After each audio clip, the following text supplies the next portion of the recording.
নিজে করব, মালিকের কাছে কেন হাত পাতবেন? আমি নিজের রোজগার নিজে করব। আমাদের রাজ্যের অবদান মুখে করে হতো না। 100 টাকা যদি উৎপাদন হয় ইন্ডিয়া ত্রিপুরাতে, 100 টাকা উৎপাদন হলে অর্থাৎ 100 টাকা যদি রাজ্যের আয় হয়, 46 টাকা দেয় কৃষকরা। আর ব্যবসা বাণিজ্য, ট্যুরিজম, এরা দেয় 41 টাকা। আর মাত্র শিল্প দেয় 13 টাকা। 100 টাকার মধ্যে সবচেয়ে বেশি টাকা দেয় কৃষকরা।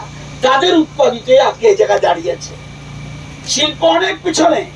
তাহলে আমাদের দেশে রাজ্য সরকার প্ল্যান করছি আমরা 4টা দিয়ে আমরা আগামী দিনে আরো আগে দিতে দেব। কি কি? 2, ট্যুরিজম। যত বেশি ভ্রমণ পিপাসুরা আইব, তত আমাদের রাজ্যের লাভ হইব। আমাদের রাজ্যে টাকা খরচ করব, এখানে আইয়া তারা খাইব দাইব, রেস্ট করব, আনন্দ উৎসব করব, টাকা আসবে। আমাদের মূল লক্ষ্য কৃষি এলাইট, কৃষি, মৎস্য, পশুপালন, হর্টি, এটার মধ্যে পাম অয়েল হর্টির মধ্যে পড়ছে।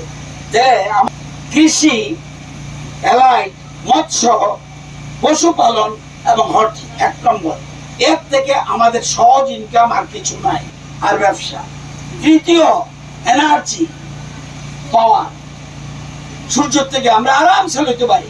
সূর্য থেকে যদি আমরা বিদ্যুৎ লই, আমাদের কোনো খরচ নাই। এটা দিয়া পৃথিবীর যে কোনো জায়গাতে আমরা বিক্রি করতে পারবো। এনার্জি আমাদের বিরাট সুযোগ।